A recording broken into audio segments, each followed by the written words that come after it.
Hola, ¿qué tal? Bienvenidos a una nueva edición del Week Report, nuestro magazine de noticias para toda la comunidad de IT Now, que hacemos este dúo dinámico conformado por quien les habla, Maximiliano Potter y Maika Meckler. Hola Maika, ¿cómo estás? Hola Maxi, ¿todo bien? ¿Y tú? Muy, pero muy bien. Tengo un poquito la voz tomada hoy, espero que no me traicione a lo largo de esta emisión. Vamos a confiar, tengo un tecito acá con jengibre y miel que me está ayudando, pero bueno, vamos a ver cómo resulta todo en esta novena edición que tenemos por delante. Como siempre te recordamos, y ya sabes, todos los viernes te traemos este reporte noticioso con las novedades más destacadas del mundo de la tecnología y los negocios, que siempre vas a poder encontrar en nuestra web itnow.conectab2b.com. También, por supuesto, si querés, entrás a YouTube, nos buscás, ahí estamos como revista IT Now. Y por supuesto, también nos podés encontrar en el newsletter. Si todavía no lo hiciste, ingresá a nuestra web itnow.conectab2b.com, dejá tus datos, suscríbete al newsletter, que todos los martes vamos a estar llegando a tu buzón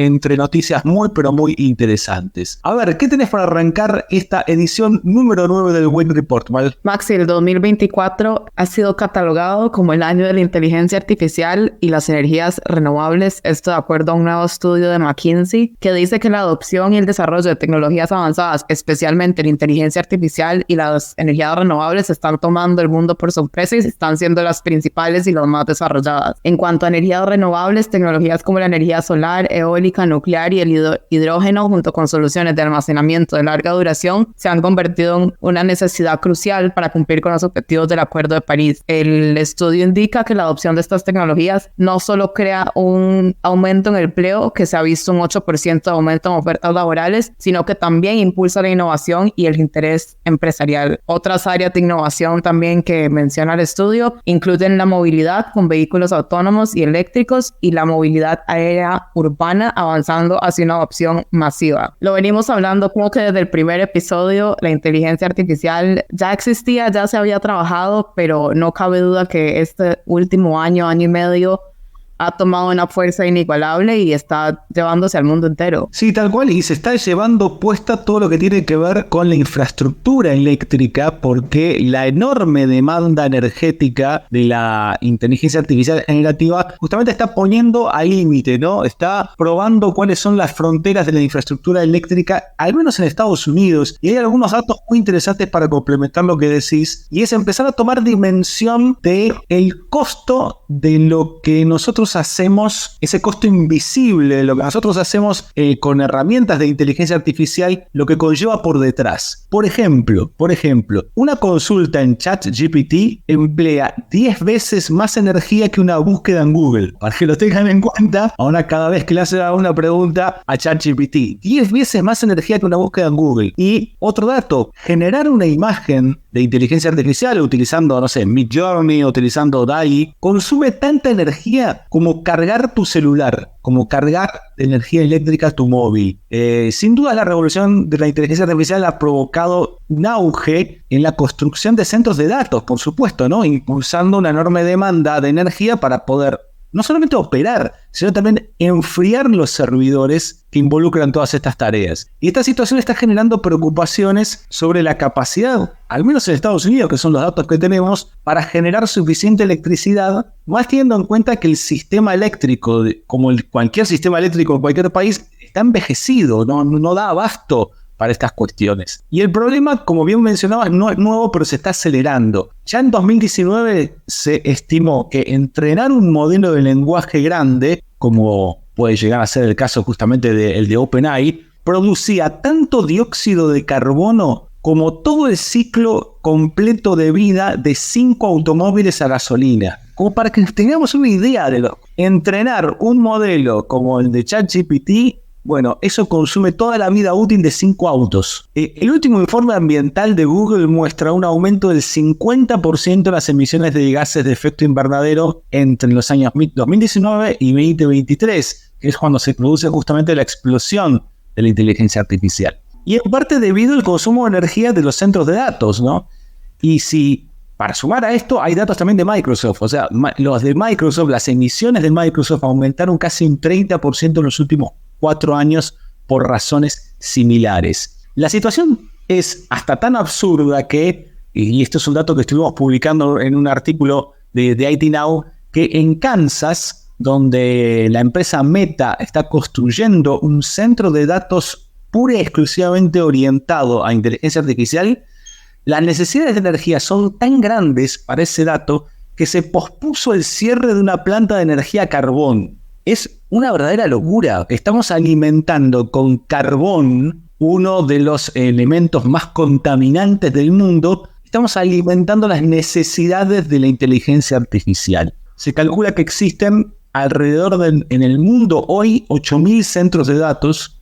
Por supuesto, la mayoría están concentrados en Estados Unidos y por culpa de la IA, o gracias a la IA, dependiendo cómo lo queramos ver, va a haber muchos más a finales de la década. El Boston Consulting Group estima que la demanda de centros de datos va a aumentar entre un 15 y un 20% de acá al año 2030, en el momento en el que se espera que consuman esos centros de datos el 16% de la energía total de los Estados Unidos. Esto equivale al consumo de energía de aproximadamente 2/3 de los hogares en ese país. Fíjense todo lo que hay detrás. Son todos los costos invisibles de nuestro trabajo cotidiano.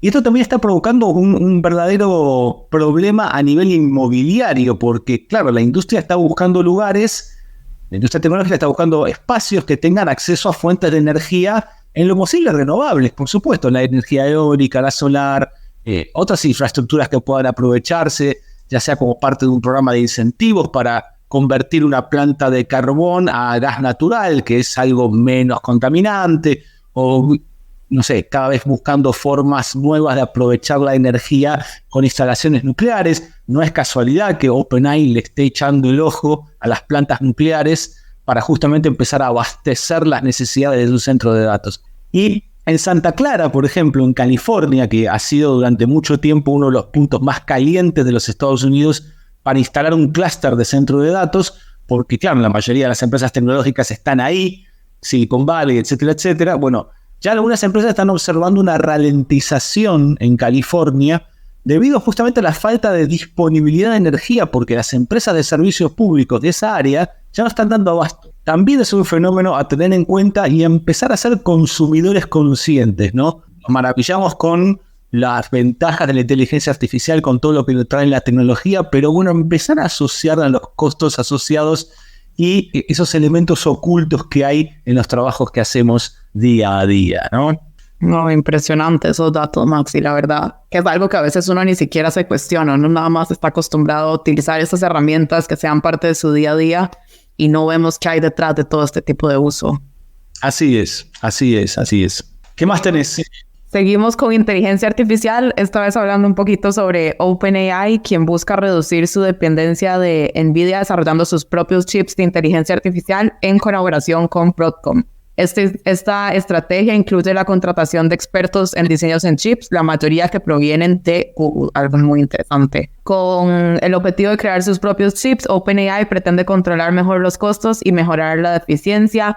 Sam Altman dijo que estaba buscando financiamiento para establecer fábricas de semiconductores y poder llevar a OpenAI a ser una empresa un poco más independiente de NVIDIA, que es lo que ahorita es su principal reto y su principal lucha. Sí, OpenAI está en una situación compleja porque por un lado está dependiendo mucho de lo que tiene que ver con el financiamiento o la parte económica de Microsoft, con los centros de datos y el poder de data que tiene esta empresa, y a su vez también dentro de lo que tiene que ver con el hardware, por supuesto, como todas las empresas de inteligencia artificial, dependiendo de NVIDIA, ¿no? Entonces estamos todos en esta puja, en esta lucha de tratar de ser un poco más independientes y además en una startup, ¿no? Que casi siempre terminan siendo fagocitadas por las empresas grandes en cualquier mercado, no solamente dentro de la tecnología en sí. Hacemos una pausa.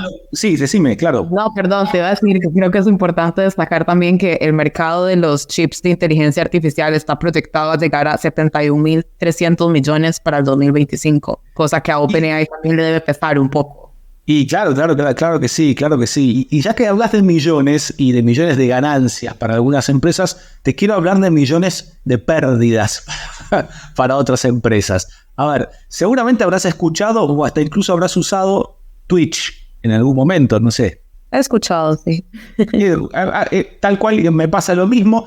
Twitch es una plataforma que fue muy, pero muy popular y no he tenido el placer de utilizarla. Una plataforma que creció mucho durante la pandemia, atrajo a millones de usuarios, muy asociada a lo que tiene que ver con los videojuegos, porque son plataformas de transmisión en vivo, en largo formato. Bueno, a ver, hace 10 años Amazon pagó por Twitch $1.000 millones. 2014. 10 años después, Amazon sigue perdiendo plata con esta plataforma. Para darles una idea de que a veces las cosas no salen bien, más allá de que los números para Amazon sean un cambio chico. A ver, desde que Amazon adquirió Twitch por esta cifra sideral para nosotros, la plataforma de video en vivo fue enfrentando una serie de desafíos financieros que todavía persisten. Tuvo este periodo de popularidad explosiva, como decíamos recién, a partir de la pandemia, millones de usuarios diarios, ahí empezó la fiebre alrededor de Twitch, pero desde entonces, claro, todo lo que tiene que ver con esta empresa empezó a desacelerarse y este crecimiento empezó a decaer, y Twitch, más allá de que significó una inversión para Amazon de $1.000 millones, sigue siendo una pequeña, muy pequeña parte del imperio de Amazon, porque representa menos del 0,5% de los ingresos totales de Amazon, al menos en el año 2023. Es, como decíamos recién, es cambio chico. Sin embargo, bueno, hay que tenerlo en cuenta que no deja de ser un modelo de negocios desafiante. Twitch empezó con esto de la transmisión en vivo, especialmente de partidas de videojuegos, y no se quedó ahí. Fue evolucionando, fue tratando de agregar otro tipo de contenidos más vinculados con los viajes, con la música, con los deportes a veces. Pero todo esto conlleva un costo, como decíamos recién, es decir, la transmisión en vivo simultánea de miles de videos es muy costosa, también es muy costosa y requiere mucha inversión en la moderación de contenidos. El formato de video en vivo a largo plazo no se presta fácilmente para la venta de publicidad, lo cual es fundamental para sostener una plataforma como esta. Y ya algunos investigadores del medio e incluso dentro de la empresa Amazon hay temores por que Twitch pueda llegar a convertirse en estas marcas zombie, ¿no? Estos proyectos que en algún momento prometían mucho, requirieron una inversión enorme y con el tiempo uno ve que la moda pasa, que no cumplen con todo el potencial que tenían, y empiezan a correr el riesgo de quedar relegados como una oficina vacía en un enorme edificio. Así que vamos a ver cuál es el futuro de Twitch, que por el momento parece estar comprometido, más teniendo en cuenta que todo indicaría que los gustos del consumo de los clientes, de los usuarios online, ya parece más inclinarse por formatos como los de TikTok o formatos como los de YouTube, ¿no? Formatos de video más cortos, y que se prestan a otro tipo de entretenimiento. Así es. Maxi, ¿te parece si hablamos un poquito de ciberseguridad? Y bueno, es el tema que tenemos que tocar todas las semanas, porque siempre nos sorprende algo, siempre nos están robando, nos están espiando. Así que, ¿qué pasó esta semana, Mayra? ¿Qué pasó? Esta semana no te tengo un hecho concreto, sino un artículo que a mí me pareció muy curioso. Hemos visto cómo la tecnología ha impactado a los deportes, específicamente el fútbol. Lo hemos hablado mucho en el Week Report. Pero no hemos conectado que todas estas mejoras, todas estas nuevas tecnologías para análisis de rendimiento y mejorar las experiencias de los usuarios también pueden afectar a nivel de ciberseguridad para los equipos. A veces no conectamos que todos estos equipos cuentan con información y data muy sensible, y ataques de ransomware, malware, DDoS, todo ese tipo de ataques pueden y apuntan a los equipos de fútbol. Han habido ataques a equipos como el Manchester United, Manchester City, Real Sociedad y Paris Saint-Germain que demuestran que es un factor importante, un factor que se debe tener cuidado, ya que no solo estamos perdiendo datos, sino también que puede afectar económicamente, puede afectar la reputación de los mismos equipos o de sus jugadores. Así que el fútbol peleándole a la ciberseguridad, mira, una gran partida es esa. No sé quién está peor, si Microsoft, si el fútbol, ¿quién está más en peligro ahora? Yo te quiero hablar de otro partido interesante, de otra lucha pero muy interesante, que no tiene que ver con el deporte, tiene que ver más que nada con la publicidad, porque una de las batallas o de los grandes juegos de un poco de gato y el ratón que hubo esta semana está relacionado con YouTube, por un lado, en una esquina del ring, y en la otra esquina del ring, bueno, los bloqueadores de anuncios. No sé si sos usuario de los ad blockers. ¿Tenés instalado alguno en tu compu? Creo que sí, pero no por mí. Bueno, ahí hay un tema de seguridad, disculpame. Alguien está metiendo mano en tu máquina, hay que tener cuidado con eso. Sí, no, Bueno, hay una lucha que ya viene de hace tiempo entre la plataforma de video y, por supuesto, los add-ons, ¿no? Los plugins que se pueden sumar para que la gente y para que todos no veamos la enorme cantidad de anuncios que hay cada vez que entramos en la plataforma de YouTube. Y ahora la empresa ha realizado cambios significativos para impedir que los usuarios se salten los anuncios mediante justamente estas extensiones, estos ad blockers, porque, bueno, si te salteas el anuncio y no lo ves, entonces obviamente la empresa no recibe el dinero asociado justamente con la pauta publicitaria, y también esto termina perjudicando muchas veces a los creadores de contenido. O sea, hay todo un juego en este sentido. Estas extensiones que típicamente permiten a los usuarios omitir las publicidades y acceder directamente al contenido, ahora se están enfrentando a nuevas barreras. Y hay muchos usuarios que están informando que al utilizar los bloqueadores de anuncios ven pantallas negras o ven pantallas totalmente blancas por la duración del anuncio típico antes de que comience el video deseado. Es decir, ok, fenómeno, no ves la publicidad, pero tenés que comerte esos 6 segundos, 20 segundos, 30 segundos de todas maneras de una pantalla negra, lo cual ahí la efectividad de los bloqueadores está puesta un poco en duda. Esto tiene que ver con un cambio técnico que está haciendo YouTube justamente para tratar de evitar la efectividad y el uso de los bloqueadores de anuncios. Es lo que se llama inyección de anuncios del lado del servidor. ¿Qué significa esto? Es una nueva táctica para hacer obsoletos a los ad blockers. Antes, YouTube servía los anuncios como un componente de medios separado del video. Entonces, esto le permitía a los bloqueadores de anuncios identificar y de esa manera anular ese anuncio antes de que el contenido principal comenzara. Ahora, con esta nueva técnica, con la inyección de anuncios del lado del servidor, los avisos se insertan directamente en el flujo del video principal de YouTube, haciendo que todo parezca una sola secuencia de video, no 2 o 3, no separadas. Entonces, esto dificulta a los ad blockers para distinguir, bueno, cuál es la publicidad y cuál es el contenido. Entonces empiezan a hacerse deficitarios en estas cuestiones.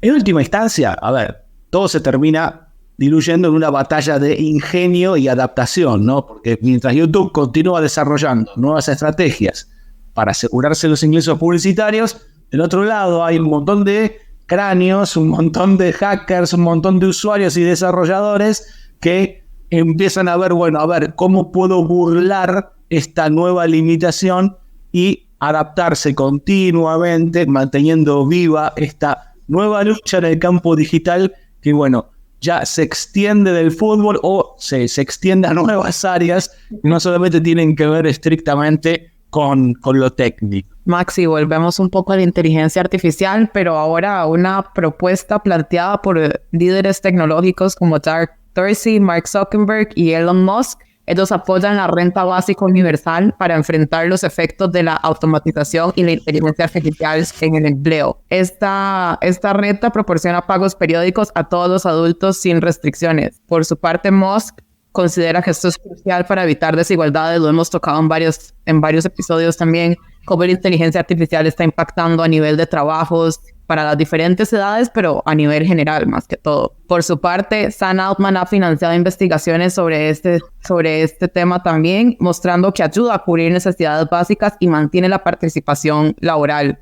Esta es una medida que pretende evitar un futuro distópico donde solo una élite se beneficie de los avances tecnológicos y busca más que todo una igualdad y que todos podamos seguir participando en un mundo que está en constante cambio y en constante automatización, digitalización y transformación. Sí, el tema de la renta universal está cobrando cada vez más forma, más relevancia, justamente para atender uno de los problemas que trae la inteligencia artificial, ¿no? Recién al principio de nuestra emisión hablábamos de la demanda eléctrica. Bueno, la otra cuestión es el desplazamiento de trabajos, ¿no? Y de la poco tiempo de adaptación que tenemos para que esas personas que quizás se ven desplazadas de sus tareas a partir de la automatización de procesos, a partir de la inteligencia artificial, puedan reconvertirse de alguna forma. Y esto va a generar inevitablemente importante lapso de gente sin trabajo, ¿no? Que va a haber que de alguna manera compensar, porque si esa gente no tiene un ingreso, bueno, no puede consumir. Y si no consume, todo el sistema capitalista en el que vivimos se va a ir abajo. Y también tiene que ver con un fenómeno de concentración, ¿no? Como el que hablábamos en algunas emisiones pasadas, de cómo la riqueza se está concentrando cada vez más en pocas manos, algo muy pero muy perjudicial para el mismo sistema en el que vivimos. Hablando de concentración, y quiero contarte sobre cómo también se está concentrando nuestra atención en lo que tiene que ver con el entretenimiento y en algo que hacemos, que estamos haciendo en este momento, que es un podcast.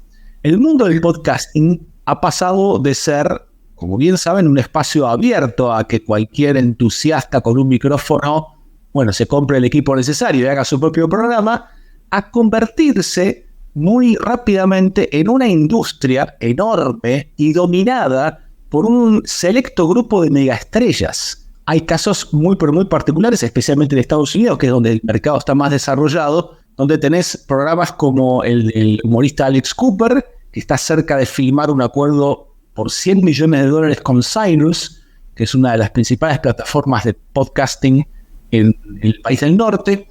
O bueno, ni hablar de programas muy conocidos internacionalmente como The Joe Rogan Experience, cuyo anfitrión, Joe Rogan, acaba de firmar un contrato con Spotify valorado en $250 millones. Esto como para darte una idea de lo que es este fenómeno, de lo que se están convirtiendo el mundo del podcasting. Pero recién te mencionaba el tema de la concentración, y hay una concentración en el consumo. De acuerdo a datos de Edison Research que publicamos en una nota en IT Now, apenas 25 podcasts concentran la mitad de los oyentes en Estados Unidos. Y si tomás esos 25 podcasts y los 10 más escuchados, solamente esos 10 reúnen el 35% de la audiencia estadounidense. Es enorme. Esto es un fenómeno de concentración que también se observa en Spotify, donde un selecto grupo de artistas concentra casi el 80% de las reproducciones. Bueno, pero el podcast también se ve, y la monetización justamente de los podcasts ha evolucionado significativamente. El modelo de negocios antes era muy simple. Bueno, era cuestión de crear un podcast, si podías y si tenías suerte firmabas un acuerdo con alguna plataforma y podías vivir de la publicidad, vender anuncios, ni siquiera vivir de la publicidad, al menos podías tener un ingreso. Ahora la diversificación se ha vuelto crucial para la rentabilidad. Hay ingresos por publicidad, los podcasters están experimentando con suscripciones, con eventos en vivo, con la venta de merchandising, con la venta de productos. Empresas como Spotify y Amazon están liderando esta transformación, vendiendo justamente todo lo que tiene que ver con suscripciones premium a los programas más populares. Y la visión a futuro para los podcasts incluye esta expansión también hacia otros medios, como el cine, la televisión, los libros. Hay muchas series de Netflix y muchas películas que ya se están basando en podcast. Compran los derechos y eso lo transforman en un nuevo formato, como por ejemplo el de las series. Así que también es un fenómeno muy interesante, nos toca de cerca porque estamos haciendo este podcast. Ojalá tengamos la suerte de Joe Rogan en algún momento. Ojalá. Yo quiero aprovechar esta información para anunciarles que estamos en este momento en conversaciones para que el Week Report firme un contrato con Spotify. Con Maika nos acercamos a las oficinas de Spotify, le pedimos $2 millones, que a mí me parece un contrato bastante base, bastante mejorable. $1 millón para cada uno me parece que está bien. Ellos nos hicieron una contraoferta, nos contraofertaron descuento en el ahorro premium. Lo estamos evaluando con Malca. Yo creo, Malca, que es poco. Me parece que podemos... Muy poco, la verdad. La verdad que es muy poco. Pero bueno, todo se puede charlar. En este mundo, todo se puede conversar. Muy bien, hasta aquí llegamos esta semana con nuestro Week Report, deseando que nos lluevan los millones de Spotify. ¿Cómo la has pasado, Malca? ¿Bien? Muy bien, la verdad. Muchas noticias, mucha información, muchos datos. Creo que esta semana voy a hacer una invitación que a veces no hago. Los invito a todos realmente a que entren a IT Now y lean las notas de esta semana. Han estado cargadas de información que a veces tal vez nos podemos brincar acá. Entonces los invito a todos a que realmente les peguen esa ojeada y nos informemos todo de lo que está pasando en el mundo de la tecnología. Así es, a sumarse todos a itnow.conectab2b.com. Ahí nos encontrás en todos los formatos, nos encontrás en formato audio con el Week Report, nos encontrás con la posibilidad de leer toda la información que cada semana te hacemos llegar y por supuesto en nuestro newsletter. Nosotros ponemos punto final, nos escuchamos dentro de 7 días con más noticias del mundo de la tecnología y los negocios. Hasta la próxima, chao. Bye.